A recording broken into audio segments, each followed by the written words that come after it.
These are the Volkswagens I really love. I'm showing the back end of the engine here, but it's you know, a marriage of Karmann Ghia. It's a marriage of Italian style and German engineering. So that's a 1970, right? The unfortunate thing is a lot of these got rusted out, you know. But the Karmann Ghia is a sweet looking car, man. Big time. Big time. And it's amazing, you know, what happened to Ralph Nader. Did he go after this car? He went after Corvair, right? Basically, Corvair's Karmann Ghia, kind of like, you know, of the same type of mold, I guess, in a way. Purists would freaking kill me for saying that, but, you know, in a lot of ways.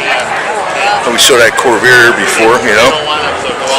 So I couldn't afford it anymore. Here's your filler up tank. Yeah, right.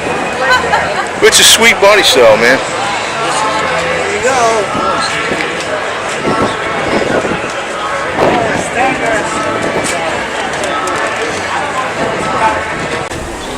So again, it's a very sweet body style.